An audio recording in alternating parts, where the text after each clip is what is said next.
So today, I want to address these assholes who say that we need to save the West and that we need to save America. Yeah, let's save America. Woohoo! Newsflash: what's worth saving in America anymore?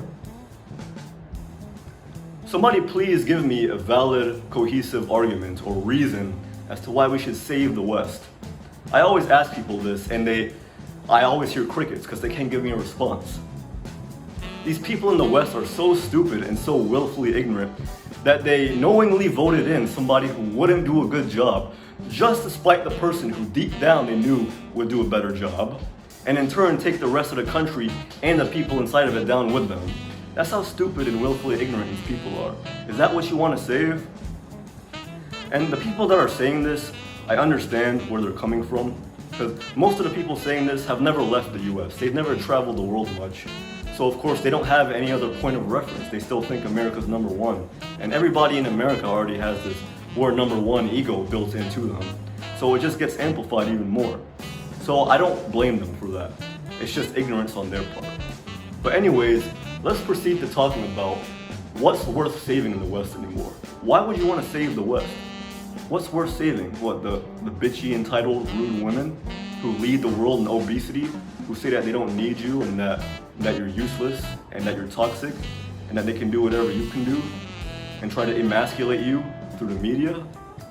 Speaking of the media, the woke insane media that wants your kids to chop their dicks off and change their hair color to purple and become a lesbian.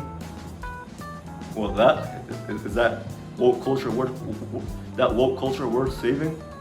What is American culture these days anyways? What, Cardi B? Is that American culture? Oh wow, whoa, what a fantastic culture, woohoo. Yeah, no. But anyways, let's go on to the more serious points of data.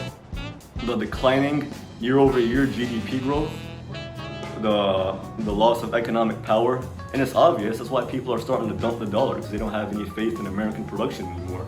Nobody even buys American cars anymore. What? And then Tesla is even starting to move out of the US too. So what? You can't use that as an excuse. Oh, we have Elon Musk. Yeah, well, not for long, motherfucker. What else? The toxic food, the toxic food that tries to kill you at every turn, and that tries to make you impotent and lose your sex drive, and tries to turn women into men and men into women, that toxic food. The tyrannical, increasingly tyrannical government. You can't even speak on the internet anymore without getting banned. You have to have a certain opinion. There's even a ministry of truth to enforce it. And then they also want to enslave you and steal your money at every turn. And don't make it very hard for you to start businesses with all these legal red tape and practices that you can't start certain businesses unless you have some kind of credentials to do it. Speaking of that, are the people worth saving? Come on, have you ever been to a Walmart? That's your average data sample. For the average person in America, if you want a good data sample, just go to your local Walmart, okay? Who are the people you see in Walmart? Dirty people, fat people, people on drugs, criminals. Come on, really? Is that who you want to say? People who are irresponsible? And then we have half the country who want to enslave you and take everything from you because they say that you're privileged because of the color of your skin, because you're a white man or whatever. And take everything, and that justifies them enslaving you and taking everything from you. Are those the people who you want to be around? Yeah, I'd rather not. Okay? And moving on to the next thing, even if you did want to save it, how in the hell are you going to save it? Big tech and the government basically have a monopoly and control over the media and the communications. So they can get the sheeple and the Muppets to believe whatever they want to believe. They can call you that, and it's happening with Andrew Tate. They can just portray you on the media some way, and then everybody will hate you without even knowing who you are. And then not just that, but as I said before, you can't even say certain things without getting banned. So they have a control over the communication. They have a huge influence over the internet, big tech, and they're in bed together, the government and big tech. So how are we going to defeat that? And even if you did want to, you have to have collective action to defeat that. And half of the people don't even agree on what the Constitution is and the fundamental foundations of the country.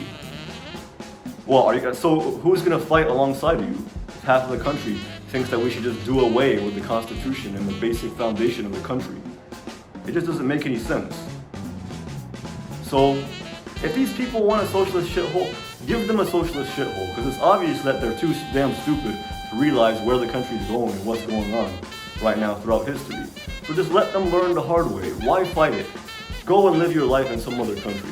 Find people who are more pleasant and more humble to be around, and not these arrogant shitheads who haven't even done anything with their life, but feel like they're superior to you just because they were born in this country.